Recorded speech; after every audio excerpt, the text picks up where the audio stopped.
Hi, my name is Jonathan Hollerman with Grid Down Consulting. Thanks again for joining me. And today we're going to talk about knives. We're going to talk about EDC pocket knives. So first of all, I just want to remind you, I just got done filming the first live Q&A on YouTube for my premium members on Patreon. So if you don't follow me yet on Patreon and you want advanced features and additional video footage, please go to Patreon, follow me, and support me there.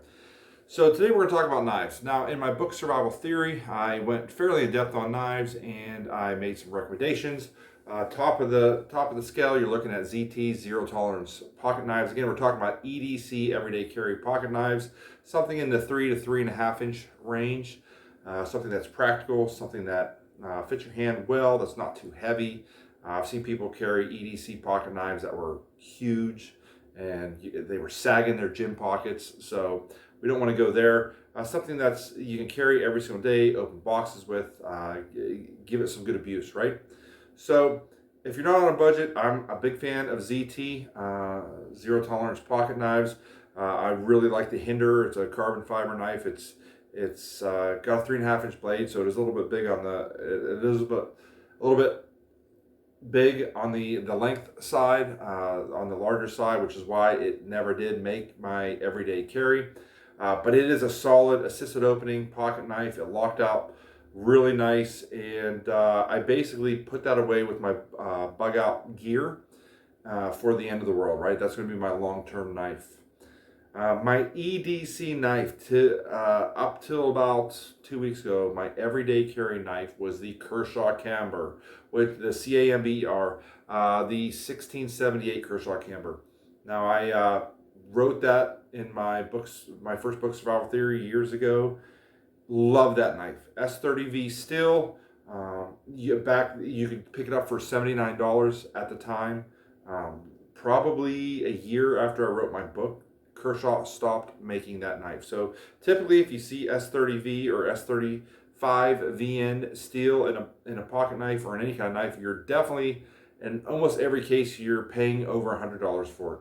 I know Buck Knives makes one that's a little bit cheaper, and it's cheaper all the way around, right? The locking, the line, the way it locks and everything, it's very cheap feeling. So I wouldn't recommend that. So if you're looking for a quality blade under $100, it's tough. I still think Kershaw makes some of the nicest, longest lasting knives. That camber, I carried that for over 3 years. Since before I released Survival Theory. I don't even know how long ago that was now. But I carried that for a long time. And it was a fantastic knife. And the problem is, you're sitting here, you're looking at me, and I'm talking to the camera, and you haven't seen a knife yet. Here's the problem. 2 weeks ago, I moved to the Communist Republic of New York, and you ask, why would you ever do that? I have my reasons, okay? So, but I'm here, and the fact and the issue is, as I've said in my book, and I'll continue to say to this day, you have to abide by the laws of the land. You have to abide by what Caesar dictates, or you're going to lose your right to own any type of gun or any type of knife. So, sadly, all my assisted opening pocket knives, which is ridiculous that you can't own an assisted opening pocket knife. It's not a switchblade, but you can't own them in New York. So all my beautiful, wonderful knives went to live with a family member. So with that said, I was left with trying to locate a pocket knife that was at a good price point, that didn't have assisted opening, that I could legally own in New York and carry. So I did a lot of search, and I found one. So I found one that I like, that to me, I mean, you can buy a cheap knife anywhere. You can get 440 stainless steel. It's nice. It'll keep an edge for a month or two, depending on how much you use it. But you're constantly going to be sharpening it. It's not going to hold an edge well. It's not going to get razor sharp. In my opinion, S30V, S35VN is where it is at. Again, sadly, you can't get that under $100 unless you have a large, super big company called LA Police Gear, LAPG. Everybody's probably familiar with that. You've probably bought their pants. And they are entering the knife market. So they make a knife called the It's the LA Police Gear. It's the TBFK. And I'll let you Google that and figure out what it stands for because I can't say it on air. But it's it's it's freaking $39.99 on their website, and it is S35VN steel. So this is it right here. So I'm going to include some pictures overlaid here, but it's perfect size. It's exactly 3 inches. It's got S35VN. It came nice and sharp. It's got a finger flipper, which I love. It's ball bearing, so it's got a ball bearing. It's very nice and smooth operation. It is not assisted opening, okay? So you just give it a flick and it opens, right? But if I go slow, it's kind of gonna go halfway, and then you have to push it the rest of the way. But if you give any kind of action with your wrist, it opens up nice and smooth.